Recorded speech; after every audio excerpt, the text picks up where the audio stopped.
Olá, pessoal. Meu nome é Carla, sou estudante de pedagogia aqui do Polo de Jundiaí e hoje vamos para mais um vídeo, né? A segunda parte sobre a terapia ABA no ensino médio, né? E também no infantil, como ele pode ser aplicado em todo o ensino escolar, tá bom? Esse estágio eu estou fazendo com a Ingrid Gomes e a Luciana Andrade, tá bom? Elas também são do meu polo. Vamos lá? O vídeo nós falamos um pouco sobre o que é a terapia. Hoje nós vamos falar um pouco sobre o comportamento, como que seriam esses comportamentos. Vamos lá? No mundo da análise do comportamento aplicado, ABA, o conceito de comprometimento é crítico. O que exatamente é um comportamento?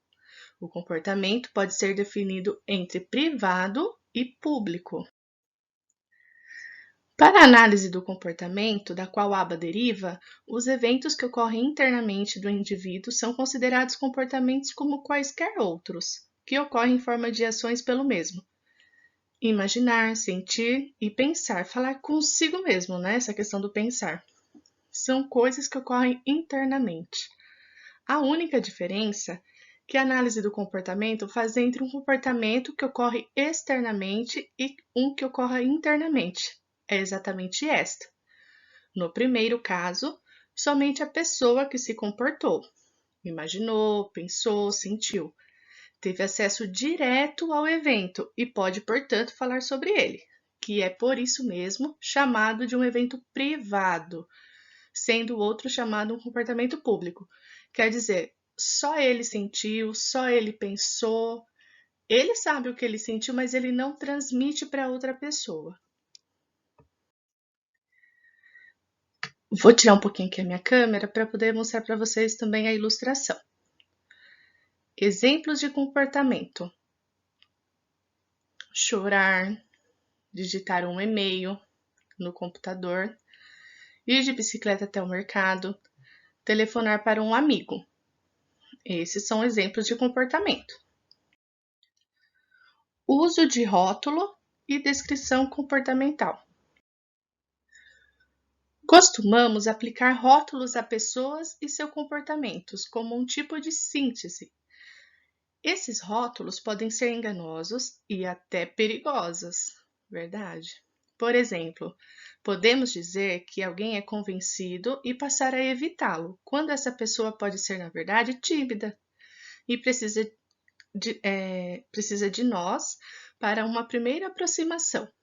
Os rótulos que usamos para descrever pessoas podem ser reação emocional a uma situação. Por exemplo, preguiçoso, ou a tentativa de encontrar uma causa subjacente, por exemplo, ansioso. Adicionalmente, mesmo se houver concordância com o rótulo, sua definição de babaca é provavelmente muito diferente da definição aceita pelo seu vizinho. Então, assim, são rótulos que cada um aplica de uma forma.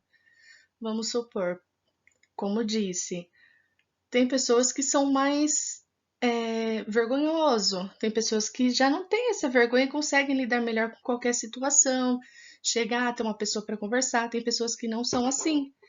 E esse rótulo que nós passamos para ela, às vezes não é, né? Então temos que prestar atenção muito nisso. A forma como rotulamos pessoas tem efeito sobre a forma como interagimos com ela. Olha só.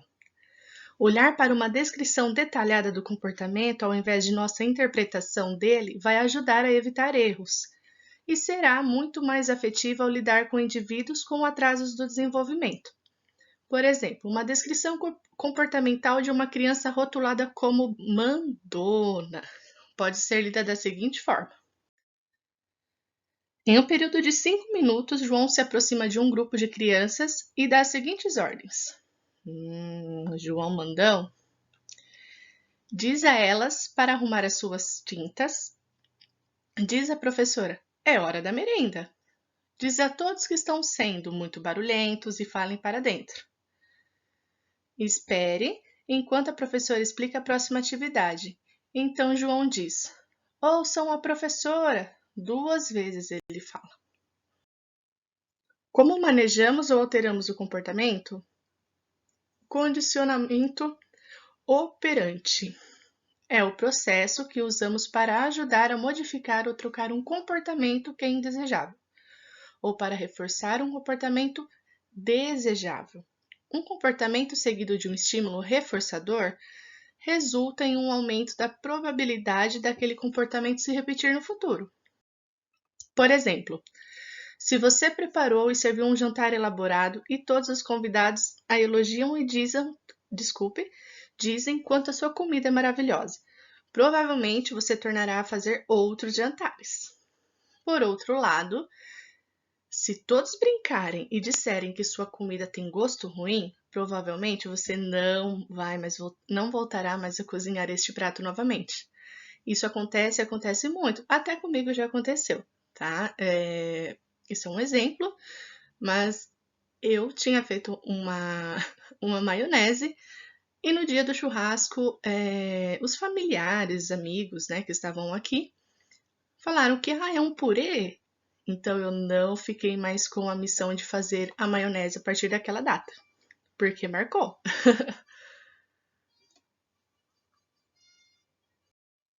Os métodos e técnicas envolvidos em modificar ou mudar comportamento são o foco dessas aulas. Os ABCs, que é antecedente, comportamento e consequência, ABC, antecedente, comportamento e consequência. Vamos lá. O antecedente é aquilo que acontece antes do comportamento. O comportamento é a resposta ao antecedente e a consequência é o que ocorre logo depois do comportamento. Isto é conhecido como os ABCs do behaviorismo. A, antecedente, ou SD, que é a sigla, né, do estímulo discriminativo. Comportamento, behavior, ou resposta. E o C, consequência, seria o reforçador. Exemplo: o telefone toca. Este é o antecedente. Você atende, esse é o seu comportamento. E o operador de telemarketing lhe prende ao telefone, fazendo com que atrase o jantar. Olha a consequência que gerou. A consequência poderá ser tanto positiva, negativa ou neutra. No caso acima, foi negativo, porque atrasou o jantar dela, certo? O tipo de consequência determinará se você repetirá o comportamento no futuro. Por exemplo, será que você vai atender novamente esse telefonema por perto do seu jantar? Pode ser que não, né? Baseado neste exemplo, você provavelmente estaria menos afeito a atender ou ao telefone na hora do jantar da próxima vez que tocasse. Foi o que eu falei. A ciência do comportamento visa trocar as condições sobre as quais o comportamento ocorre, ou trocar as consequências de um comportamento para conseguir efetuar mudança no comportamento. Antecedente: você assiste um filme triste. Comportamento: ai, eu choro. Consequência: você se sente triste. Então, provavelmente você não vai voltar a assistir filmes tristes, né? Agora, troque as condições sobre as quais o comportamento acontece, ou antecedente, e você mudará o comportamento e a consequência. Por exemplo, antecedente: você assiste um filme engraçado, você ri, você fica feliz. Você assiste a mais filmes engraçados para você ficar feliz, para você sorrir, que é uma coisa que te agrada, né? Antecedente: o sinal ficou amarelo. Comportamento: você acelera. Você acelerou o carro. No amarelo, geralmente a gente tem que parar. Consequência: você é multado. Você ficará menos propenso a furar o amarelo no futuro. Claro, né? Porque a multa dói no bolso, então você não vai querer voltar a fazer isso. Seu comportamento futuro foi modificado pelas consequências desse comportamento. Você foi multado. No futuro, você estará menos disposto a furar o sinal amarelo. Agora, troque a consequência e você trocará o comportamento subsequente. De novo, a consequência deste comportamento vai mudar o seu comportamento futuro. Neste caso, seu comportamento foi positivamente reforçado, e assim você tenderá a repeti-lo. Observando e medindo comportamentos. Uma característica-chave do comportamento é que ele é observável e mensurável. Comportamento é geralmente medido com base em sua duração, frequência e intensidade. Geralmente, quando você quer substituir um comportamento, é porque considera que há excessos ou déficits nele. A primeira coisa que você precisa fazer é coletar alguns dados para determinar a linha de base, ou ponto de partida em relação ao qual medir mudanças.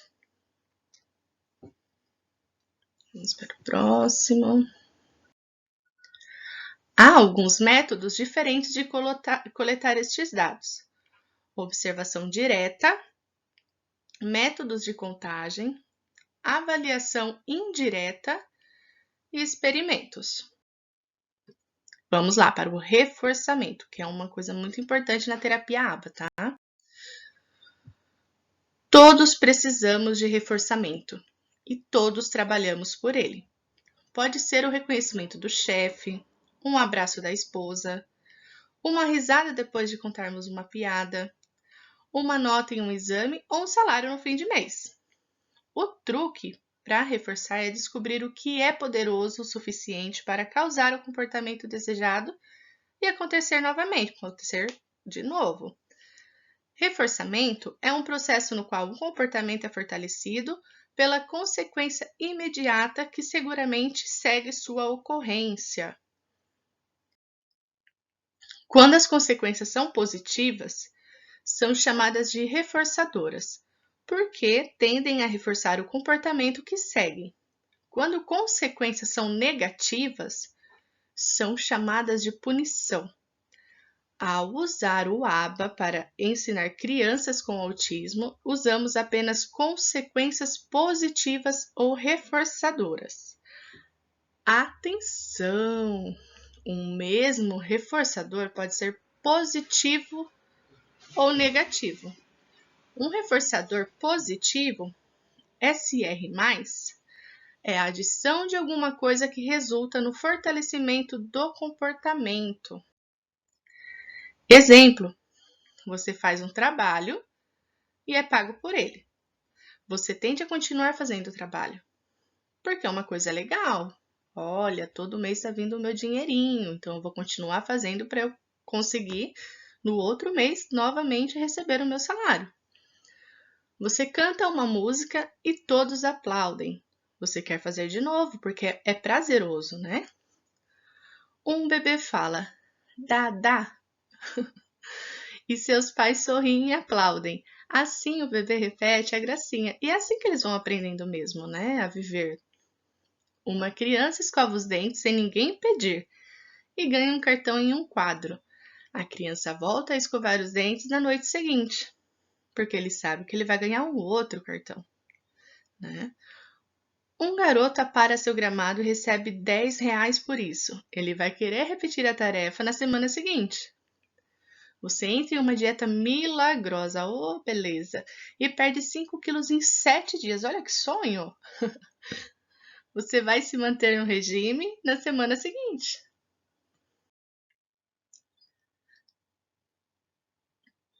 Reforçador negativo, SR-, é a remoção de alguma coisa desagradável que resulta no fortalecimento de um comportamento. Ele é também chamado aversivo. Exemplos: você retira a etiqueta de uma camisa nova que está irritando sua nuca. Sua nuca se sente bem e você retirará todas as etiquetas de suas camisas novas, para que isso não ocorra, porque realmente é uma coisa muito chata, né? Ficar pegando a etiqueta na sua nuca. Então, já é um exemplo do que você vai fazer no futuro, né? O seu comportamento. Você fecha seu guarda-chuva quando está ventando para evitar que ele vire no avesso. Seu guarda-chuva não estraga, e assim, da vez seguinte, você mantém o guarda-chuva fechado quando estiver ventando. Quem já passou por essa situação é desesperador, mas também é muito engraçado, né? Colocar seu cinto de segurança para acessar o barulho irritante do alarme e assim você passará a pôr o cinto ao entrar no carro. Aqueles pi, pi, pi, pi. Enquanto não coloca o cinto, ele não para, né? Digitar o seu código faz destravar o alarme de sua casa. Então, você digita seu código cada vez que entra em sua casa. Claro, né? Para não disparar.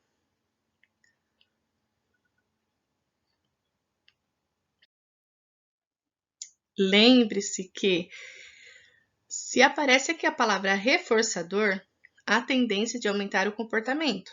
Tanto reforçadores positivos quanto os negativos tenderão a fortalecer ou aumentar o comportamento. Perceba a anotação.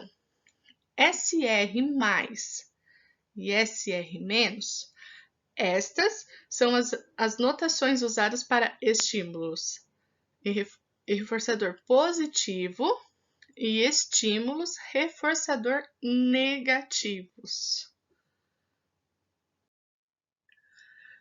Reforçadores. Opa! Deixa eu voltar.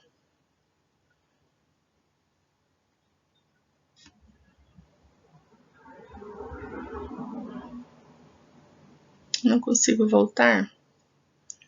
Deixa eu ver se eu consigo mudar aqui.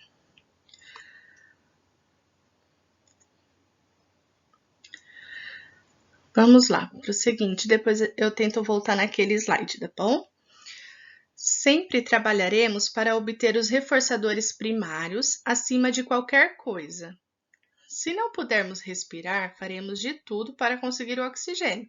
É o que está acontecendo agora, né, no caso da pandemia.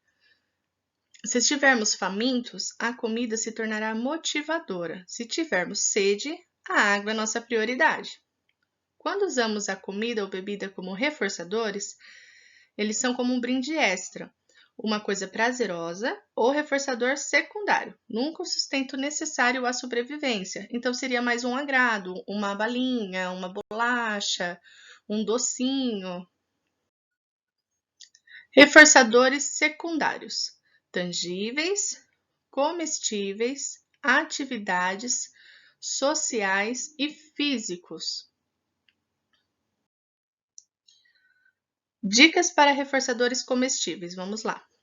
Tenha certeza de que verificou se há dietas especiais ou alergias antes de reforçadores comestíveis.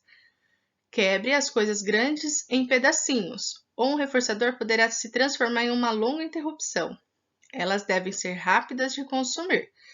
Então, assim, eu vou dar para este aluno uma paçoca. Eu não vou entregar a paçoca inteira para ele.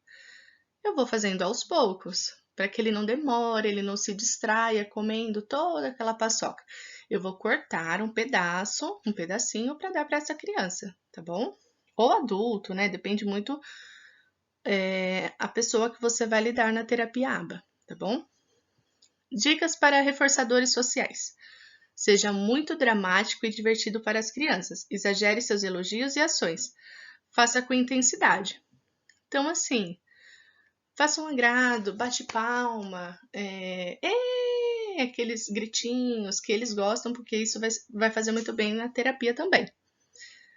Dicas para atividades. Analise o que a criança mais gosta e o que lhe traz motivação. O exemplo da paçoca. Pode ser que a criança não goste de paçoca, então não vai ser uma coisa agradável para ela. Então você vai ter que conhecer este aluno, aluna, né, antes de fazer esses reforçadores, tá bom? Punição é algo que tem um significado específico entre os termos comportamentais. Punição, que quer dizer qualquer coisa que tende a enfraquecer o comportamento que segue. Não tem um componente e associamos a palavra punição. Então, assim, nós não punimos. Não tem não tem associação com punição, tá? Por exemplo, não permitir a uma criança que assista seu programa de TV porque bateu em sua irmã. Seria considerado uma punição se o comportamento de bater fosse enfraquecido com o resultado. Se o comportamento de bater não diminuir, então, comportamentalmente falando, a retirada da TV não seria considerada uma punição. Mandar alguém para a prisão por cometer um crime é punição se reduzir o comportamento criminoso no futuro.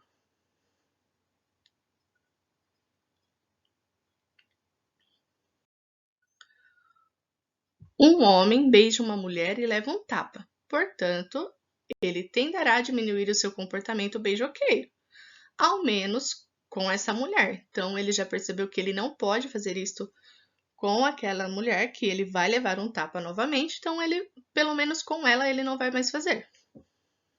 Uma mulher cheira uma flor e é picada por uma abelha, e assim ela tenderá a não cheirar mais flores no futuro. Você faz um discurso e se todos na audiência o vaiarem, tenderá a não falar mais em público. Escolhendo reforçadores que funcionam com a criança. Antes de realmente começar a ensinar criança, é muito útil verificar que tipos de coisas são reforçadores para ela. Faça uma lista e, antes de tudo, separe este item. Você pode querer separar certos brinquedos e bugigangas, especialmente para o horário de trabalho, para que sejam especiais. Você pode querer reservar também algumas guloseimas favoritas, vídeos, jogos, só para essas horas. Então, assim, antes de eu começar a fazer já a terapia com este aluno, você já precisa ter esta lista, saber mais ou menos o que a criança gosta, procurar saber com os pais, né? Com os familiares, amiguinhos, para a gente conseguir ver esse reforçador e seja mais agilizado, né? Já deixa ele pronto na hora. Como descobrir quais devem ser estes reforçadores? Vamos lá. Pergunte, observe, teste, force uma escolha, tente coisas diferentes, use muitos reforçadores interessantes e variados. Então, assim, eu não vou insistir só na paçoca. Eu vou colocar uma balinha de goma, um docinho de leite, né? Modificar também faz bem. Há dois tipos principais de esquemas de reforçamento: contínuo e intermitente. Esquema do reforçamento contínuo. Um esquema de reforçamento contínuo é usado quando ensinamos um comportamento ou habilidade pela primeira vez. Seria a aquisição. É reforçamento positivo que segue imediatamente a cada ocorrência do comportamento. Uma máquina de vender guloseimas é um exemplo de reforçador contínuo. Você obtém alguma coisa a cada vez que puser dinheiro nela. E as crianças amam, né? Esquema de reforçamento intermitente. Nem toda ocorrência de um comportamento desejado é reforçada. É usado para manter comportamentos adquiridos. Uma máquina de apostas é um exemplo de um reforçador intermitente. Você não obtém alguma coisa cada vez que põe o dinheiro nela. Um número variável de comportamentos precisa ocorrer antes do reforçador ser dado. É o mais sustentável e é mais próximo do ambiente natural. Há 4 tipos de reforçadores intermitentes: razão fixa, FR, razão variável, VR, intervalo fixo, FI, e intervalo variável, VI. Como usar os reforçadores? Só um minutinho.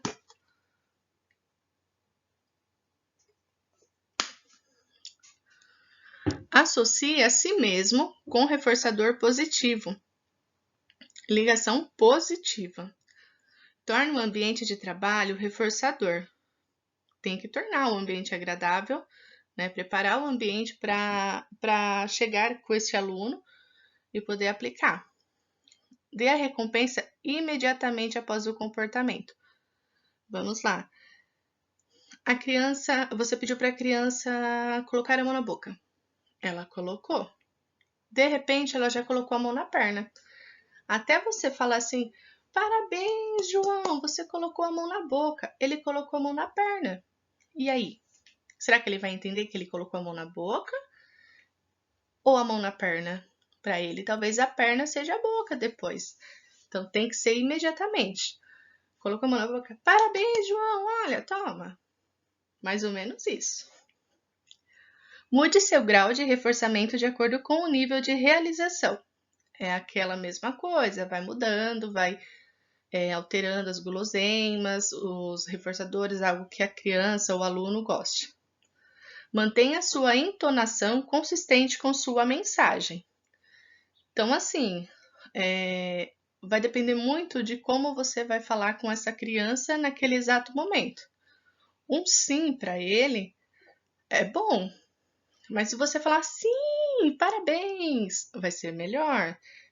Dependendo da forma, no contexto que você estiver lá com ele, você mudar a entonação para ele vai fazer muita diferença. Para nós, talvez não, né? Mas para ele faz. Seja consistente, persista, tenha certeza que está fazendo certo. Então, assim, não é na primeira vez que você vai conseguir que a criança coloque a mão na boca, né? Vai levar um tempinho, mas tem que persistir, não pode desistir. Varie sua voz, tons e frases usadas. Então, assim, para não ficar muito repetitivo e ele conseguir entender tudo o que está acontecendo, não somente João, coloca a mão na boca. João, coloca comida na boca. Vai aumentando, né? Para ele conseguir identificar mais palavras para entrando na cabecinha deles. Seja específico sobre o que você está fazendo. Tem que ser muito claro. Monitore a eficácia dos reforçadores e varios. Mude o reconhecimento de paçoca para doce de leite, para um salgadinho. É interessante também, vamos supor, se é uma coisa que a criança gosta muito, use no começo, né, para você ganhar a confiança daquela criança. Mas vai tentando mudar, porque às vezes a mãe, antes dessa criança ir para a escola, ela já deu aquele reforçador, a paçoca. Então aquilo não vai chamar tanto a atenção dele como se ele não tivesse comido naquele dia ainda, tá bom? Associe recompensas com elogios. Então, eu vou dar uma paçoquinha, vou dar um beijo, um abraço, fazer uma cócegas que chama bem mais a atenção deles, né? Passar a mãozinha na parte assim mais visual para chamar a atenção, estralar os dedos, fazer uma festinha. De início, pessoal, é isso, tá? Então, na próxima aula, nós vamos ver um pouquinho mais sobre a terapia ABA. Espero que vocês tenham gostado. Qualquer coisa, qualquer dúvida, vocês podem entrar em contato não, né? Mas mandar mensagem que a gente tenta responder para ajudar vocês em alguma dúvida, tá bom? Muito obrigada. Beijos, até mais.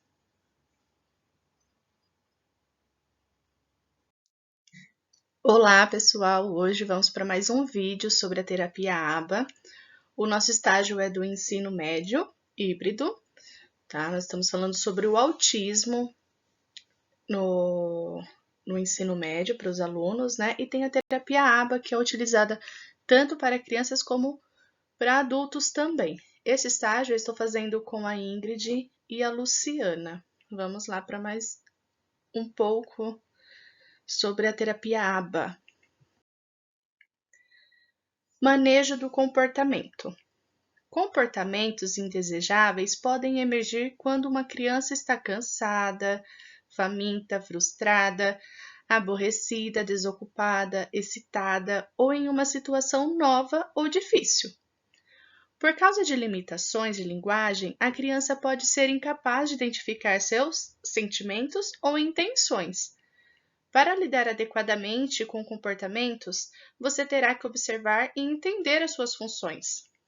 O que fará para lidar com esses comportamentos dependerá completamente da função que eles têm para cada criança em particular.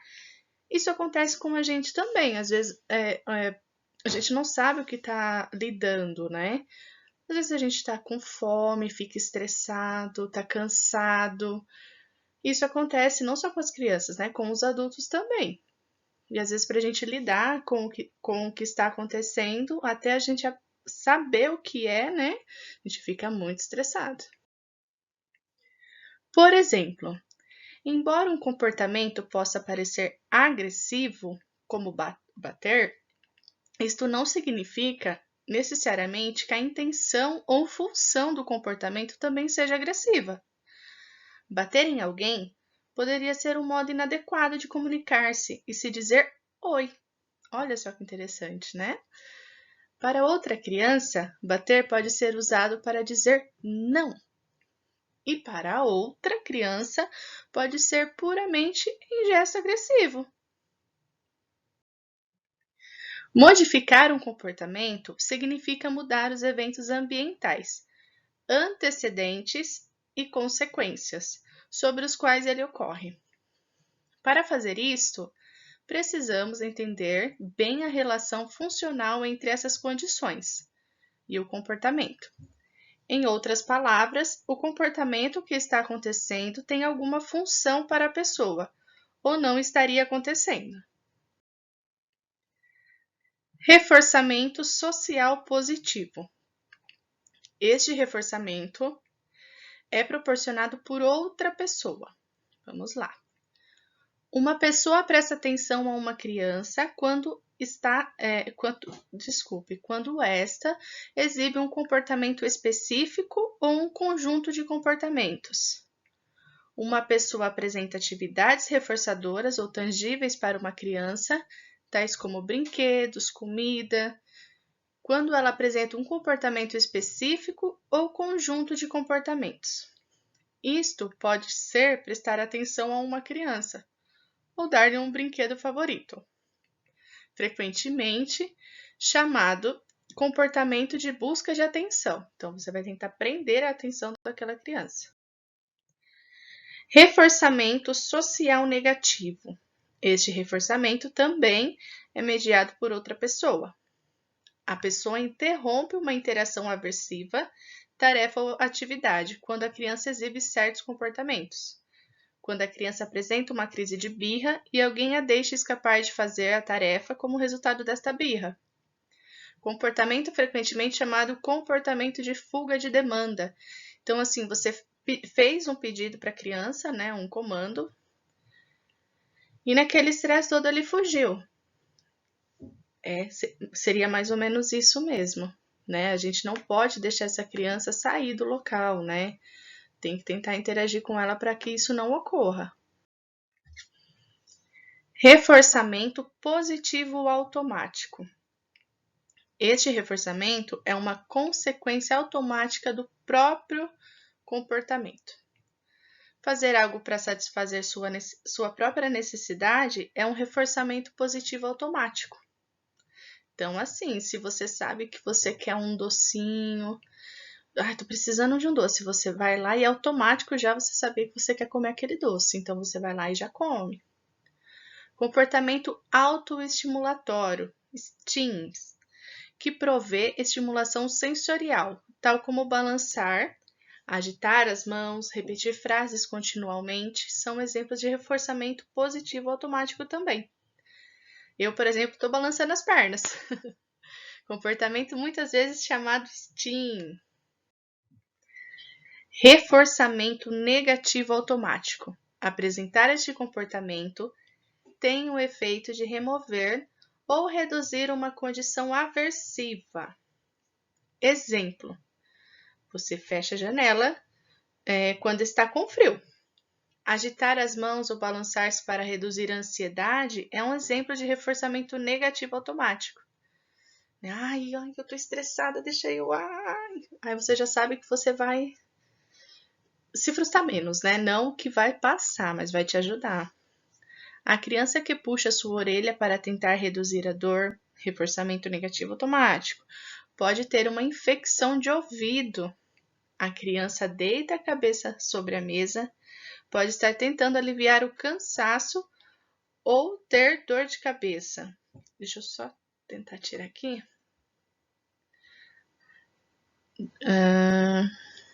A criança que tira a roupa pode estar tentando reduzir o desconforto por estar quente ou molhada. Isto é frequentemente chamado de razões tangíveis. Vamos para o próximo.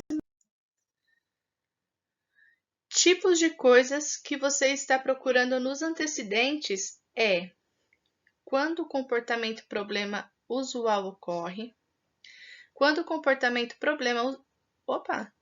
Quando e onde, né, vamos dizer assim, o comportamento problema usualmente ocorre, quem esteve presente quando o comportamento problema ocorreu, que atividades ou eventos aconteceram imediatamente antes da ocorrência do comportamento, o que as outras pessoas disseram e fizeram imediatamente antes do comportamento ocorrer, né? A criança emitiu quaisquer outros comportamentos antes do comportamento problema? Quando, onde, com quem e sobre que circunstâncias é menos provável do comportamento problema ocorrer. Então, aí seria mais uma sondagem. Você precisa saber o que ocorreu, né? O que aconteceu para que aquele comportamento acontecesse, né? Vamos supor, a criança queria pegar um copo d'água, mas não conseguiu, ele ficou frustrado. Isso é um antecedente, a frustração dele foi por conta do copo. Então, nós temos que observar muito bem, tentar analisar tudo isso com o aluno, né? O aluno, a criança ou o adulto que você estiver por perto. Tipos de coisas que você está procurando nas consequências.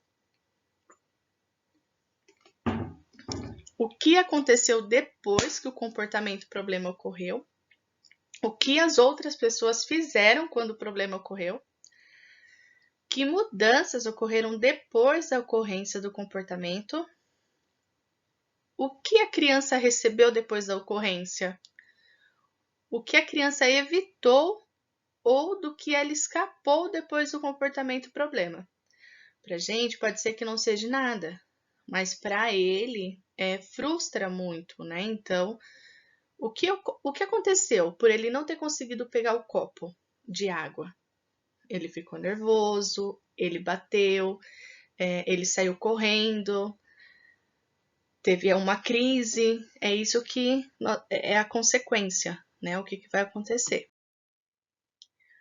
Uma vez que tenha analisado os dados, estará na posição de descobrir algumas funções do comportamento, podendo começar a lidar com ela através de intervenções apropriadas. Vamos ver a seguir algumas ideias para lidar com cada função do comportamento.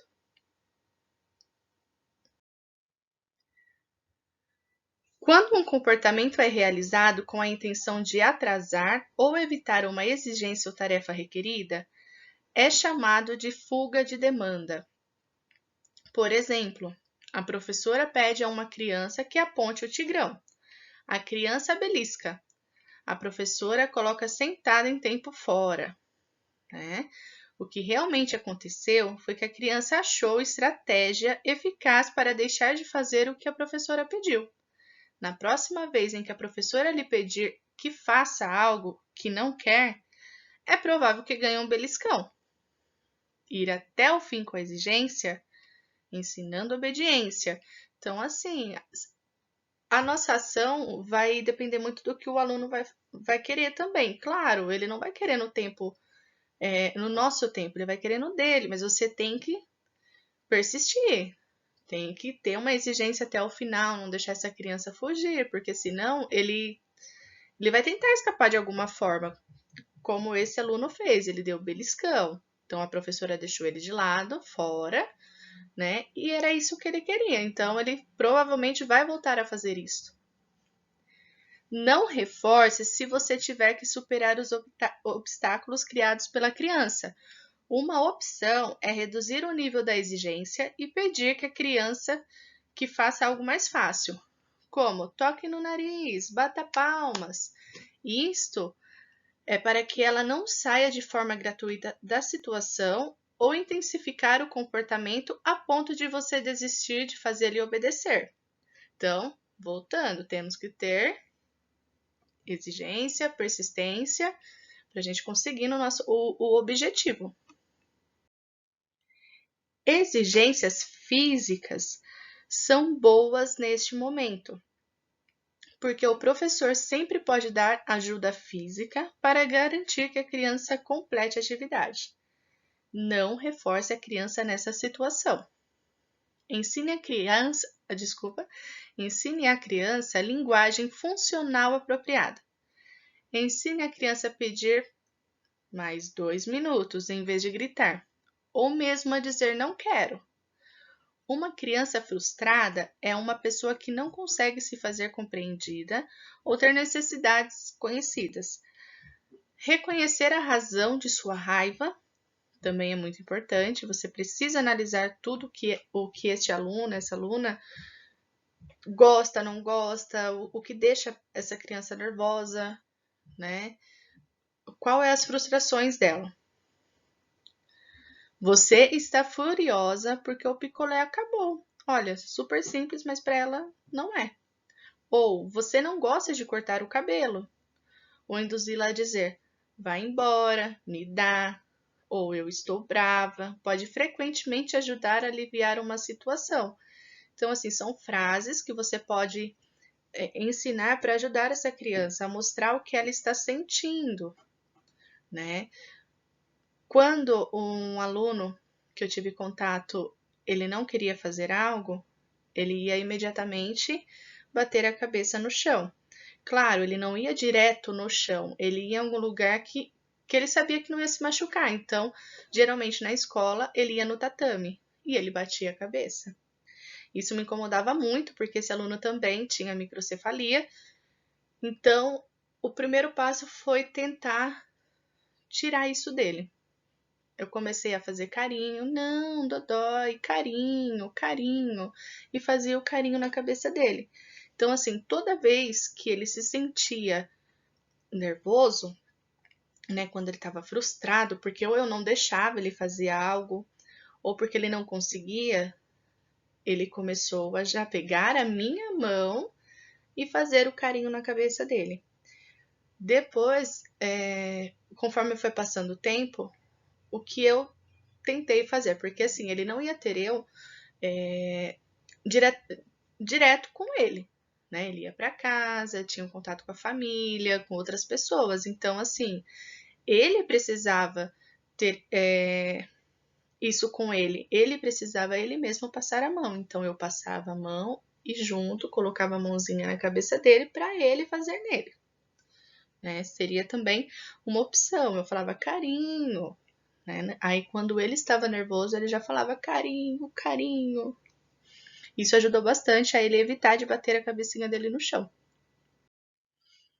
Isto pode ser usado como oportunidade de ensino para ajudar a nomear sentimentos e solucionar problemas com a criança, como: eu sei que você está triste.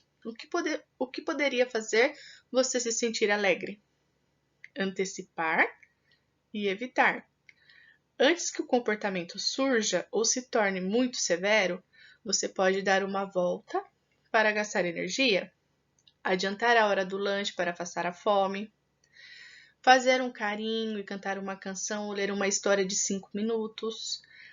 Apenas lembre-se de não reforçar comportamentos negativos e assegure-se de não recompensar a criança com um carinho ou biscoito se ela acabou de fazer uma birra. Porque eles confundem, tem que ser bem certeiro no que vocês vão fazer. Tá? Se a criança, né, o aluno, a aluna, estiver num momento de birra e você dá o biscoitinho que ela tanto gosta, para ela vai ser bom, mas para ela vai voltar a fazer a birra achando que vai ganhar um biscoito. Nós não podemos fazer isto. Todo o mundo tem comportamentos autoestimulatórios. Quando você balança o pé, enrola o cabelo, ou clica sua caneta na mesa, fica batendo a mão, qualquer coisinha assim que faça barulho, está se engajando em comportamentos autoestimulatórios. Estes podem ser tanto calmantes como excitantes, dependendo da pessoa. Comportamentos autoestimulatórios se tornam um problema quando são excessivos e interferem com a aprendizagem ou a interação adequada com pessoas ou objetos. Uma criança com autismo pode apresentar comportamentos autoestimulatórios estereotipados, como agitar as mãos, balançar-se, enfileirar objetos, fixar e olhar em luzes, repetir verbalizações, cantarolar e etc. Então, para eles se tornam muito constantes, né? Coloque os comportamentos autoestimulatórios sob controle do professor.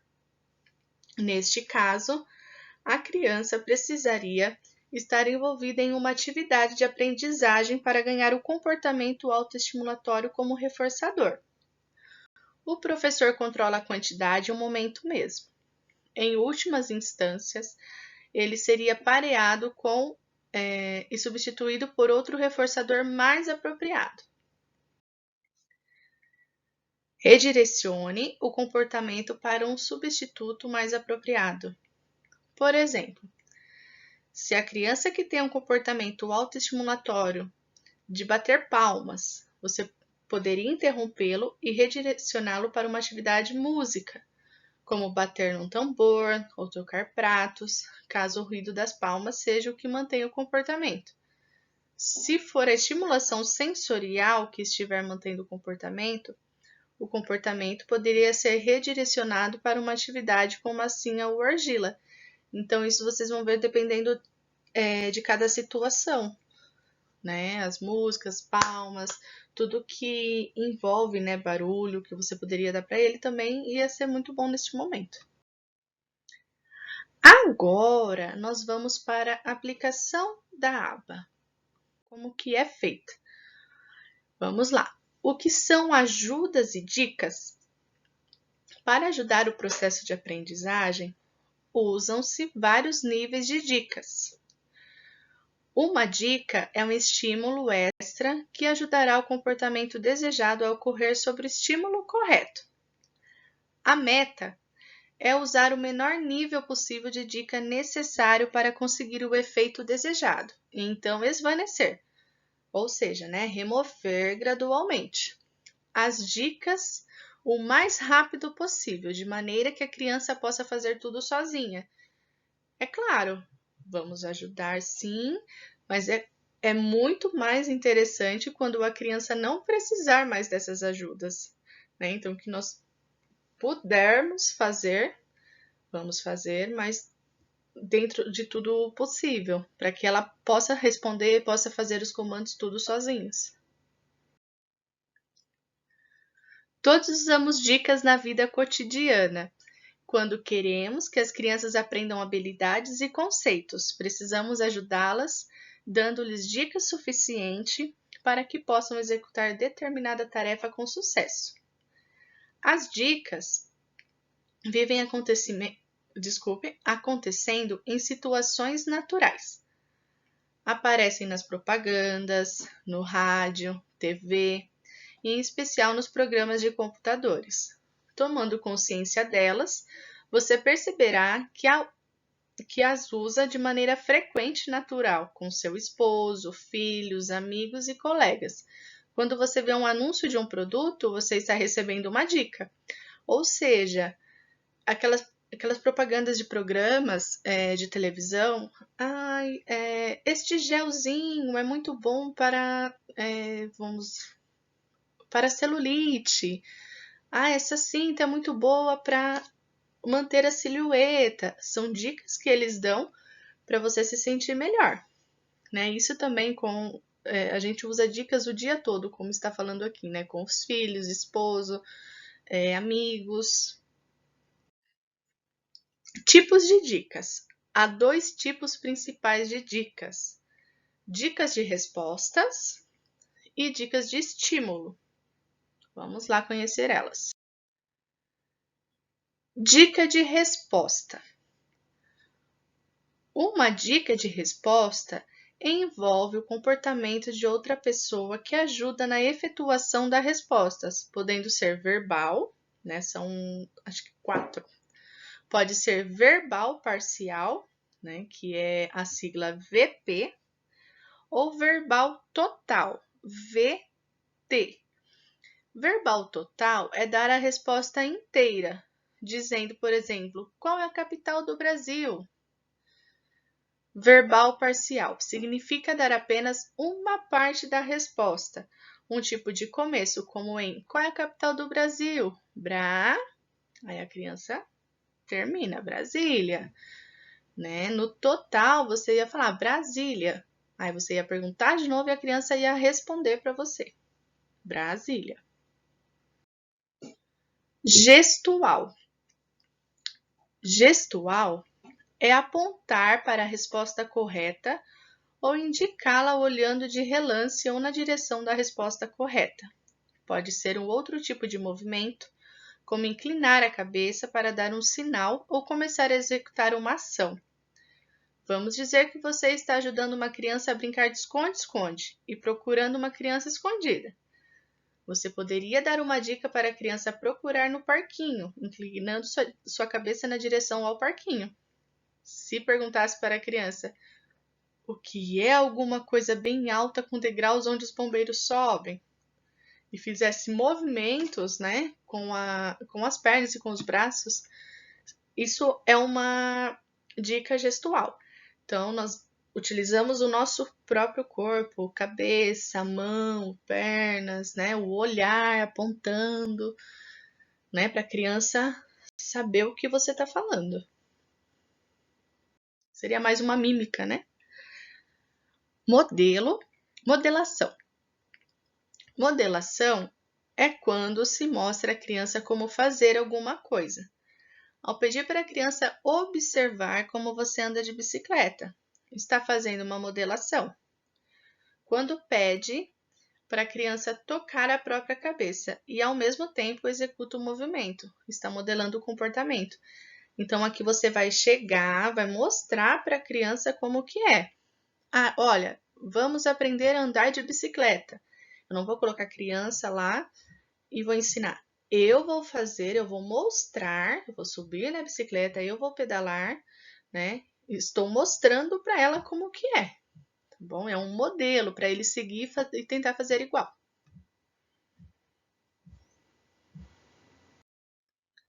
Física. Você ajuda fisicamente a criança a completar uma tarefa, pondo sua mão sobre a dela para pegar brinquedos, empilhar blocos, segurar um giz de cera, escolher um objeto sobre a mesa, usar garfo ou colher.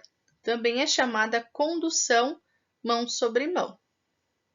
Iniciação é um outro tipo de dica física. É uma espécie de cutucada. Pode ser feita com uma leve pressão sobre o braço, nas costas ou ombro. Pode ser feito começando delicadamente um movimento, como tocar um braço para indicar que está na hora de levantar a mão. Tocar as costas para relembrar a criança a andar, ou dar tapinhas no ombro para indicar é a sua vez. Nós fazemos muito isso, né? Vamos lá, força. É como se fosse uma força mesmo para a criança fazer o que ela realmente precisa, né? Tipo, opa, vamos! Dicas de estímulo. Uma dica de estímulo é alguma coisa que você faz para tornar o estímulo mais saliente e mais provável de ser escolhido. Dica intraestímulo e dica extraestímulos. Vamos lá conhecer as dicas. Dica de intraestímulo. Você muda alguma coisa do estímulo para que se destaque e tenha mais chances de ser escolhido. Por exemplo, mudando o tamanho, tornando maior que o resto. A forma pode ser redondo quando todo o resto é quadrado. A cor, a escolha correta pode ser colorida quando o resto é branco e preto. Dica extra estímulo.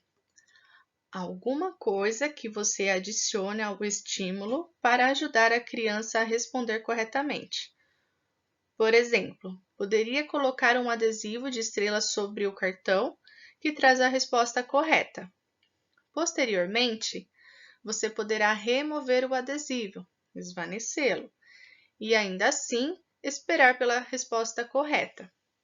Algumas vezes as mães escrevem um D ou um E no sapato das crianças para tornar mais fácil distinguir direita de esquerda, porque o próprio sapato, como dica, não é suficiente, né? Então, assim, o D de direita e de esquerda. Tem mães que fazem isso para a criança saber qual que é o pé certo. Aprendizagem sem erros. Aprendizagem sem erros significa que você garante que seja dada a resposta correta. É um sistema de dicas que vai da ajuda máxima para ajuda mínima. Então você começa com uma ajuda, vamos dizer assim, considerado bastante, né? Várias dicas para aquela criança conseguir responder para você. Depois, conforme vai passando o tempo, vai para a mínima possível, para que aquela criança já possa estar fazendo tudo sozinha. Você começa com a maior dica disponível e gradualmente desvanece para dicas menos evidentes, até retirá-las completamente. Então, isso é gradual, vai diminuindo aos poucos, dependendo de cada criança, né? De cada criança para cada criança. Aprendizagem sem erro significa que o aluno dará muitas respostas corretas, não comete muitos erros e, portanto, o valor de fugir da situação de aprendizagem diminuirá. Imagine-se tentando aprender alguma coisa nova com um programa de computador e errando muito. Você provavelmente vai querer desistir bem rápido, e se for forçado a continuar, provavelmente não ficará muito feliz. Se você conseguir ser bem-sucedido, provavelmente se sentirá melhor em relação à situação toda, vai querer ficar mais tempo e, como prêmio extra, experimentaria o que significa ter sucesso. Então, assim, ninguém gosta de fazer algo forçado. Se você não gosta, você até faz porque você está sendo obrigado, mas não é uma coisa boa, né? Então, vamos supor, eu tenho dificuldade com o PowerPoint, eu vou evitá-lo usar, né? Agora, caso eu já saiba tudo sobre ele, eu vou ter o prazer em mexer com o PowerPoint, eu sempre vou querer ali ensinar para as outras pessoas, mexer, sempre estar ali ativo nele. Exemplo de aprendizagem sem erro com a dica verbal total, o VT, né? Que nós tínhamos falado lá atrás. O professor fala: Onde você mora? São Paulo? O professor usa uma dica verbal total imediatamente depois de fazer a pergunta. A criança: São Paulo. Repete a resposta, né? Ele vai repetir o que a professora falou.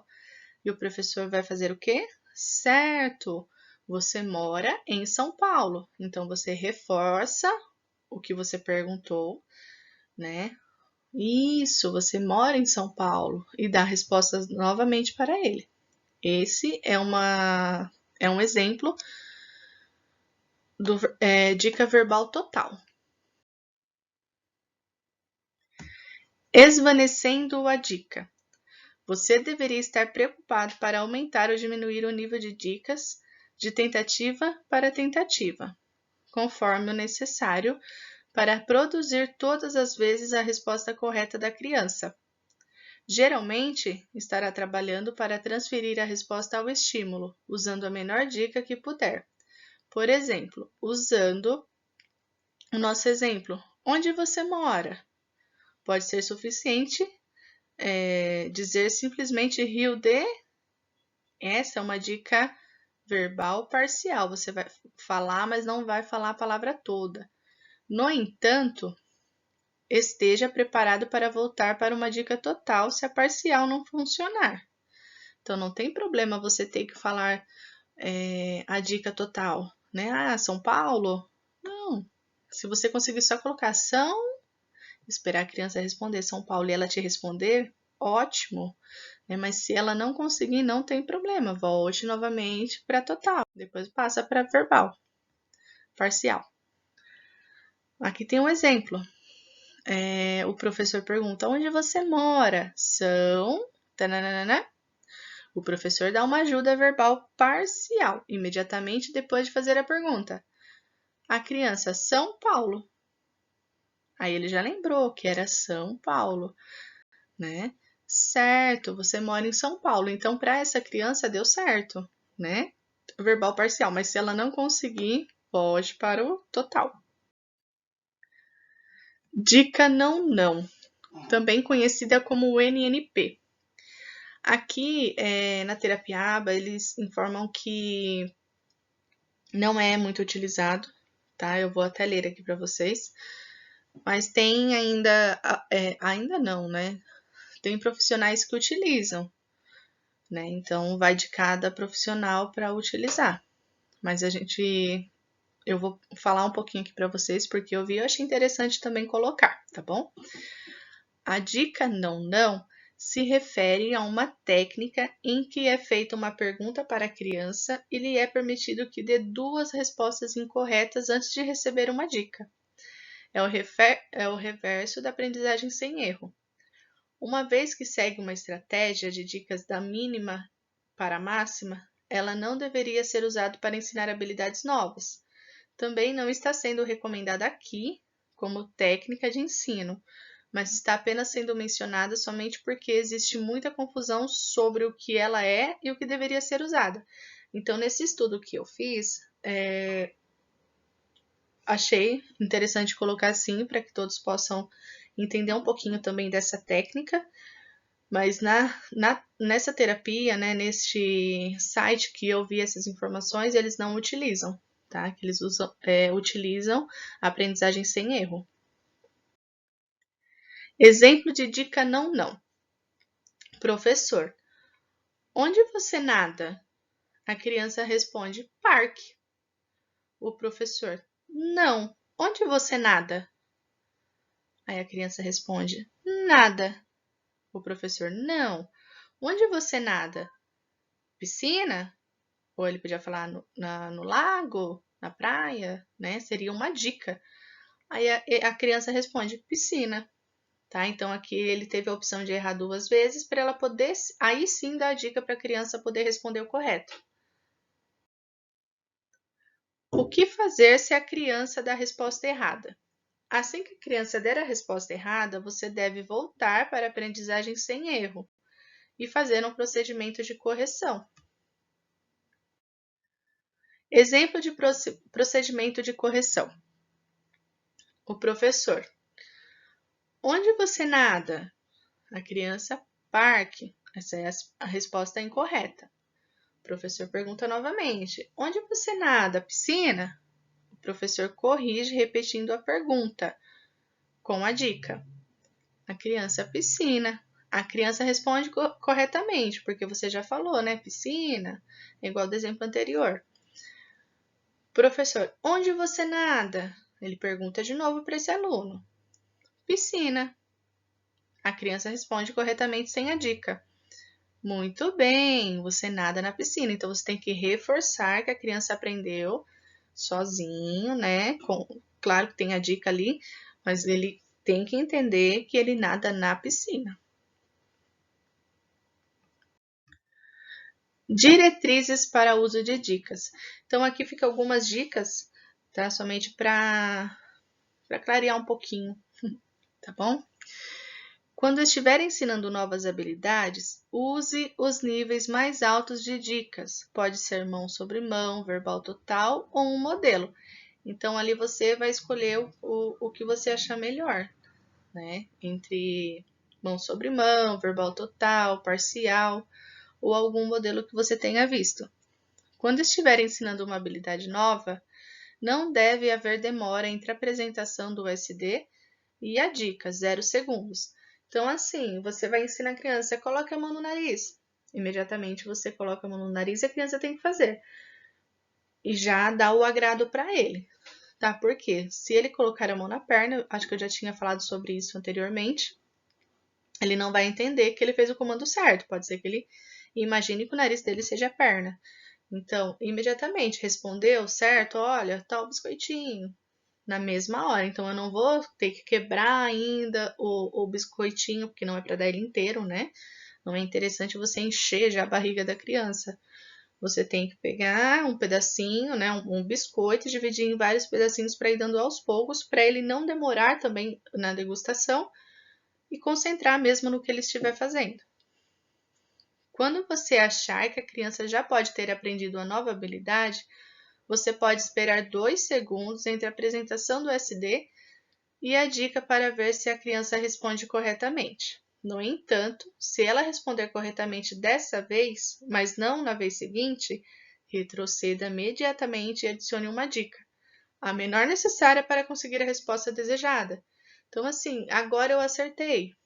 Na próxima questão, né, o comando que você pedir a criança não fez, volte, dê dicas, mas não deu agrado, tá? Ele tem que responder o certo. Use o procedimento de transferência para ter a certeza de que a criança está realmente respondendo à pergunta ou respondendo ao estímulo e não simplesmente te ecoando. Então, às vezes, pode ser que ela só esteja repetindo o que você está falando, mas você tem que tentar interpretar para ver se realmente a criança sabe o que ela está falando, sobre o que é, como que é feito. Sonde as habilidades já dominadas. Esteja preparado para retroceder e ajudar se necessário. Então, a criança já sabe onde que é o nariz.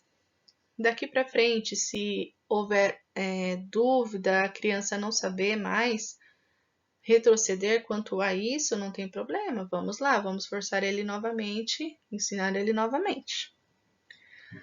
Aumente e diminua o nível de dicas e tentativa por tentativa, conforme for necessário para a criança responder corretamente todas as vezes. As ajudas precisam ser esvanecidas, gradualmente removidas, o mais rápido possível. Então, assim, as dicas, né? Se você puder diminuir aos poucos, mas quanto antes você tirar é melhor. Aí seria a certeza de que está dando certo, né? Deveriam ser evitadas as dicas não planejadas. Isto pode ser tão mínimo quanto voltar seu olhar para o item correto inadvertidamente colocar um item em uma posição favorável à escolha.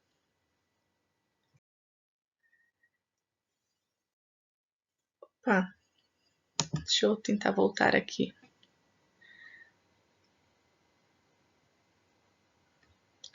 No âmbito profissional, a aplicação da terapia ABA é eficaz em qualquer área que trabalhe com crianças ou adultos com TEA, autismo.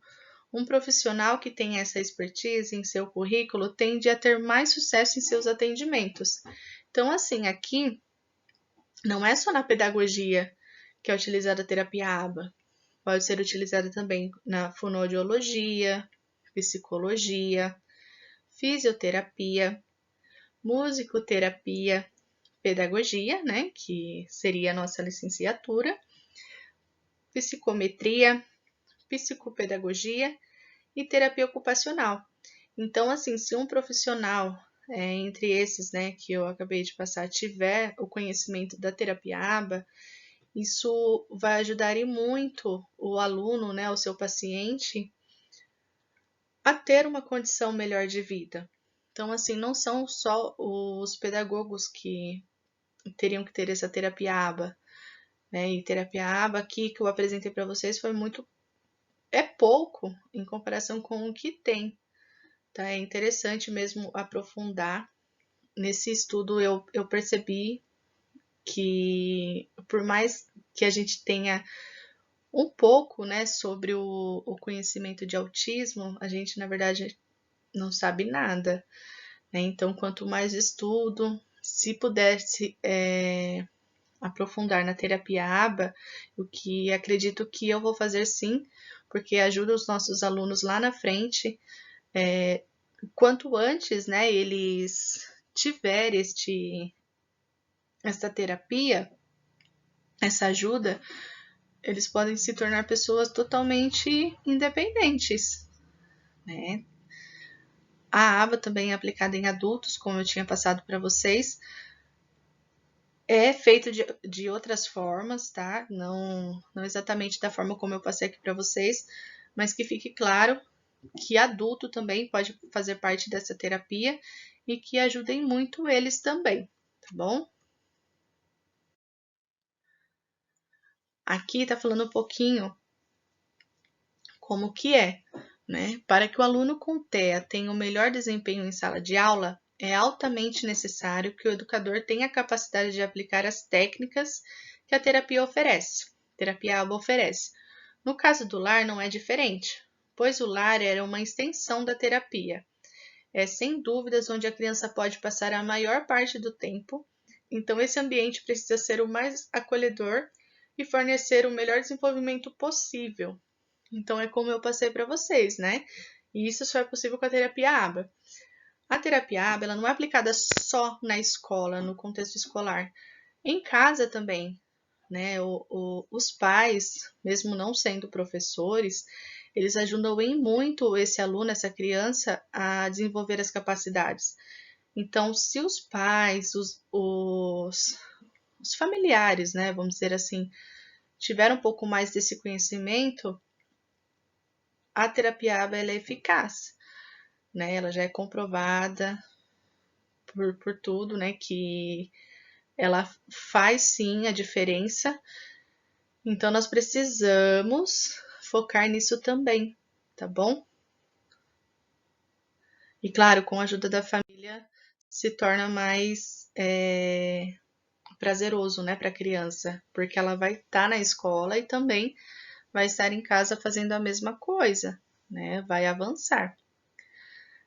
Aí aqui é o que eu tinha colocado. Levantamos alguns dos mais principais aspectos dentro da terapia ABA, mas somente uma abordagem um pouco mais profunda e estruturada poderíamos de forma eficaz para capacitar uma pessoa para aplicar a terapia ABA.